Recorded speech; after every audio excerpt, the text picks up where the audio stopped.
quels sont les dossiers à analyser cette semaine du canal Telegram et de YouTube. C'est ce qu'on va regarder ensemble dans cette vidéo. Donc ici, ce sont les dossiers qu'on va demander sur Telegram. Vous pouvez rejoindre le canal Telegram via le lien qui se trouve en commentaire épinglé de la vidéo. Ce sont aussi des dossiers qui m'ont été demandés en commentaire des vidéos YouTube. Vous pouvez aussi demander via les commentaires.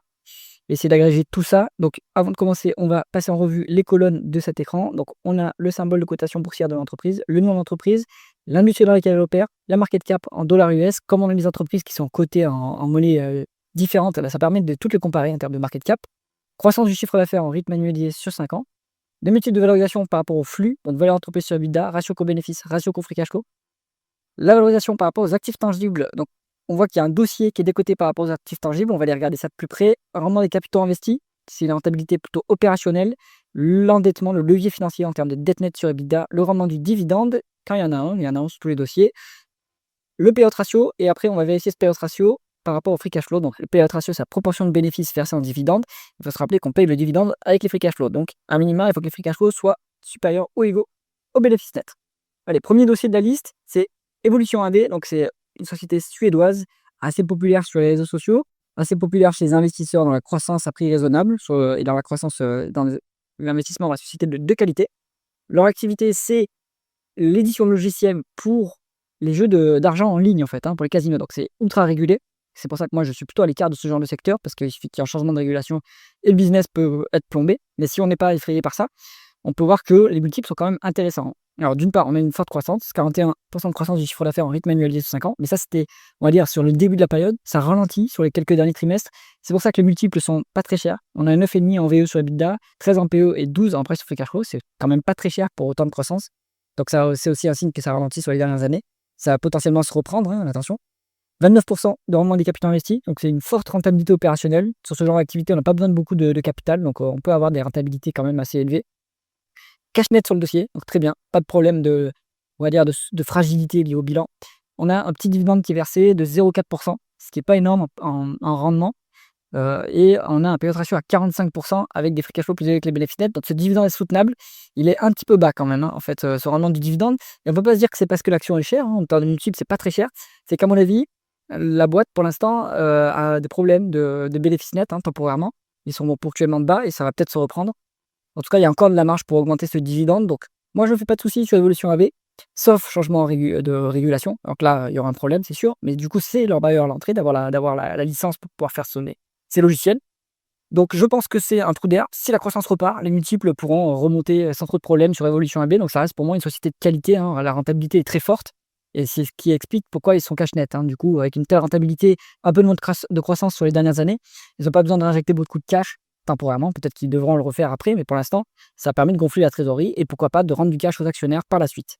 Donc Evolution AB, moi je suis toujours positif, mais je suis à l'écart évidemment parce que c'est pas un secteur qui c'est trop dangereux comme les secteurs régulés pour ma part. C'est un choix personnel. C'est la même chose pour FDJ, complètement à l'écart des jeux d'argent. Ensuite, on est sur Merit Tecnimont. Donc ça, c'est une société italienne qui a une activité similaire à celle de Technip Energy.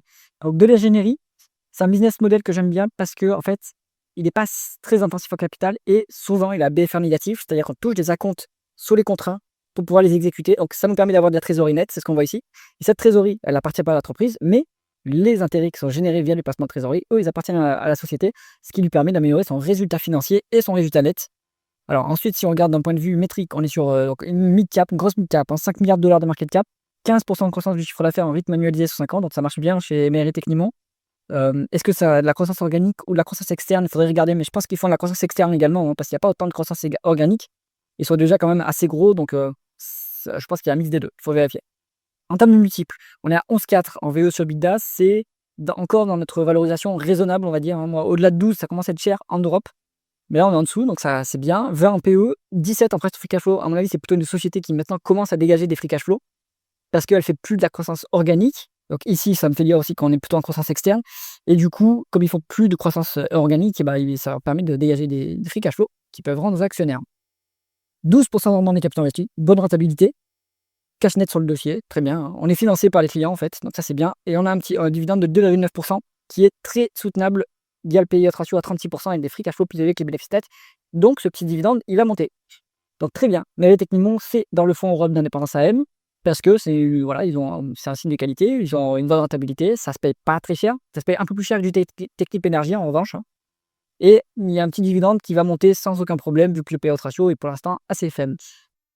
Le bémol, c'est que c'est italien et quand c'est coté en Italie, vous avez un prélèvement à la source sur le dividende. Donc, et puis aussi, il faut avoir accès au marché italien avec son broker, hein. Donc, ça à voir de votre côté. Moi, je suis chez Boursobank en PEA, j'ai pas accès au marché italien. En tout cas, j'ai pas accès au mid cap. Donc, c'est que le large cap. À voir de votre côté. Avant de continuer, si jamais vous cherchez un portefeuille d'investissement passif et performant, cliquez sur le lien en haut à droite de la vidéo. On continue avec Hog Autoliners. Donc là, c'est un petit dossier qu'on suit depuis quand même pas mal de trimestres sur la chaîne, hein, parce que c'est un dossier typiquement value. Donc Hog Autoliners, c'est William Higgins qui en a parlé un peu, le premier, on va dire, qui a déniché ça dans son fonds France. Ils font du fret maritime spécial. Donc ce qu'ils déplacent, c'est surtout des automobiles et des camions. Donc très spécialisé. Le fret maritime, c'est un secteur qui est en énorme bas de cycle, qui est en haut de cycle, pardon, en Europe, avec du coup des valorisations qui sont très basses. Le marché est pessimiste sur la poursuite du cycle de cette activité, peut-être à raison, hein, parce qu'il y a la guerre commerciale, donc ça doit impacter normalement le commerce, hein, mondial. Pour l'instant, c'est pas ce qu'on voit, le cycle continue à perdurer. Je vous rappelle le dossier qu'il y a un peu dans cette industrie qui pourra vous intéresser à creuser de votre côté. Vous avez Wallenius Wilhelmsen, qui est aussi norvégien, si je ne me trompe pas. Vous avez Odfjell, eux, ils sont suédois ou norvégiens, je ne sais plus. Vous avez D'Amico International Shipping, eux, ce sont des Italiens qui transportent produits pétroliers. Et vous en avez une quatrième dont le nom m'échappe, je vais la retrouver peut-être après. Alors, on est sur 1,8 milliard de market cap, donc c'est quand même déjà une large cap. On est sur une mid cap, pardon. On est sur 3,5 en VE sur Mida. On est sur 3 en PE et 7 en price free cash flow, hein. Donc vous voyez, c'est complètement value, mais peut-être que le marché a raison et qu'il anticipe à raison un retournement du cycle et donc ces multiples, en fait, dans un an, ils seront 2 fois plus élevés. Bon, en tout cas, pour l'instant, ça se paye pas très cher. On est à 31 en rendement du capital investi, donc ça montre aussi qu'on est en énorme haut de cycle. Alors attention, c'est sur full year, hein, donc c'est sur l'année 2024. On est sur voilà, une très forte rentabilité. C'est pas durable à mon avis non plus, hein. Si le cycle se retourne, on va baisser un petit peu. On est à une fois les l'EBITDA net 0,9. Voilà, c'est pas trop endetté, c'est bien si le cycle garantit de ne pas avoir trop de dettes. Donc ça, c'est un signe de bonne gestion du management. 3% de rendement du dividende, c'est intéressant à ce niveau-là. Mais les free cash flow sont plus bas que les bénéfices nets. Donc attention, ça a été versé en partie à crédit, ces dividendes, et c'est absolument pas pérenne, hein. Si vous prenez en compte ce que je vous ai dit et le fait que c'est très cyclique, évidemment, il n'y aura pas du dividende tous les ans et à ce niveau-là tous les ans, hein, parce que en fait, on va avoir une baisse des free cash flow si le cycle se retourne. Mais pour l'instant, ce n'est pas le cas. Donc, Hog Autoliners, ça peut continuer à être intéressant. On a creusé de votre côté. Ensuite, on est sur Geopark Limited. Alors, ça, c'est une société canadienne. Je ne connaissais pas. C'est un abonné du canal de YouTube, de la chaîne YouTube, qui m'a sorti ce dossier. Donc, exploration, alors c'est du pétrole et du gaz. Voilà. Il s'opère en Colombie, Équateur et Brésil. Donc, plutôt Amérique latine. On est sur. C'est une boîte qui est cotée au Canada, si je ne me trompe pas. On est sur 365 millions de dollars de market cap, 0,6% de croissance du chiffre d'affaires en rythme annualisé sur 5 ans, donc il n'y a quasiment pas de croissance. Pétrole et gaz, c'est très mature, hein, ça ne bouge pas trop. Mais vous avez des valorisations qui sont vraiment au ras des pâquerettes. Là, vous êtes à 2 fois la valeur d'entreprise sur EBITDA, c'est pas cher du tout, 5 en PE, 3 en price to free cash flow. Franchement, avec ça, vous n'avez pas beaucoup de risques finalement.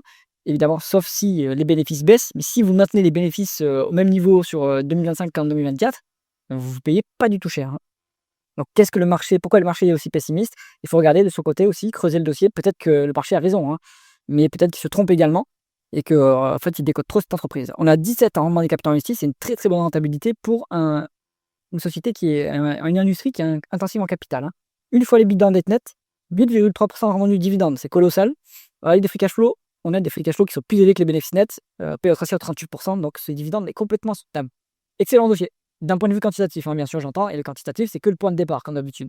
Il faut toujours aller creuser par soi-même ensuite les rapports financiers et recopier les informations, hein, ça c'est sûr. Mais d'un point de vue quantitatif, en tout cas, c'est intéressant. Ensuite, on est sur Total Energy Services. Donc là, c'est une société canadienne également qui m'a été demandée sur le canal Telegram. Moi, c'est plutôt Alvo Petro, ça sera le dernier dossier. Donc là, on est aussi sur plutôt de l'équipement pétrolier, du parapétrolier. 292 millions de dollars de market cap, 7,3% de croissance du chiffre d'affaires en rythme annualisé sur 5 ans, 3 fois la valeur entreprise sur EBITDA, 7 en PE, 5 en free cash flow. Pas très cher, hein, franchement pas très cher.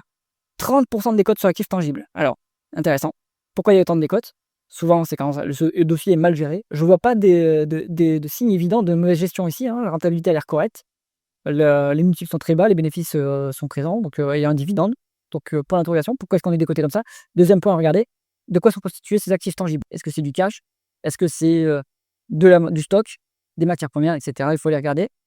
On est quasiment à 10 vraiment des capitaux investis, ce qui est plutôt bien. La rentabilité, 0,3 fois le bilan net, donc il y a pas trop de problèmes sur ce dossier en termes d'endettement, c'est pas fragile du tout. 3,7 de rendement du dividende, intéressant à ce niveau, free cash flow pilé avec les bénéfices nets. Voilà. Bah, ce dossier, quantitativement, c'est pareil, c'est très intéressant. Donc ça mérite d'être creusé plus en profondeur, hein. Excellent. Et donc du coup, Alvo Petro, on est sur aussi de l'exploitation pétrolière, hein. Donc, hop, c'est un secteur que j'aime bien. Vous savez, hein, le pétrole et le gaz, c'est très décoté globalement partout dans le monde. Aux États-Unis, c'est quand même un peu plus cher qu'en Europe et en Asie et qu'en Amérique du Sud. Mais autrement, c'est un secteur qui est absolument intéressant. Le marché joue la mort des hydrocarbures, etc. En attendant, le cash est là. Alvo Petro, on est sur 152 millions de dollars de market cap. Attention, c'est une microcap. Quand on regarde des microcaps, il faut surtout regarder s'il n'y a pas des conventions réglementées. Alors, je ne sais pas comment ça s'appelle dans les pays étrangers, hein, non français, mais il y a l'équivalent. Il faut regarder aussi le management et l'alignement des intérêts avec les minoritaires. Parce que ça peut être un problème sur des capitalisations aussi petites, surtout que en fait, il n'y a pas de structure de gouvernance à proprement parler sur les microcaps, hein. Souvent, on est dépendant des décisions du manager. Ceci étant dit, 164% de croissance du chiffre d'affaires en rythme annualisé sur 5 ans. Pour de croissance, 4 en VE sur Midal, 9 en PE, 11 en price free cash flow. C'est intéressant. Quantitativement, ça se paye pas très cher. 24 en rendement des capitaux investis. Cash net sur le dossier, très bien. 7% de rendement du dividende. On est à 75% en payout ratio. Bon, on n'ira pas plus loin en termes de dividende à mon avis, mais c'est déjà intéressant à ce niveau. Donc, c'est très bien. Bon petit dossier à aller creuser. Qu'est-ce qu'on va regarder dans cette liste en fonction de son profil? En fait, il y a un dossier, on va dire croissance-qualité. Ça va être évolution AB. Même Méré, maintenant, ça commence à devenir un peu de la croissance, on va dire, à prix raisonnable. Donc les deux dossiers ici, ça sera plutôt croissance à prix raisonnable. Et après, vous avez 4 dossiers value, avec voilà, des cotes plus ou moins substantielles et des rendements du dividende plus ou moins importants en fonction du dossier. Mais tous ces dossiers sont très intéressants. Je ne vois pas de problème en fait quantitatif. Évidemment, comme d'habitude, c'est qu'une partie du travail, hein. Je ne vois pas de problème quantitatif sur tous ces dossiers qui m'ont été présentés. Donc bravo à vous de dénicher ces pépites.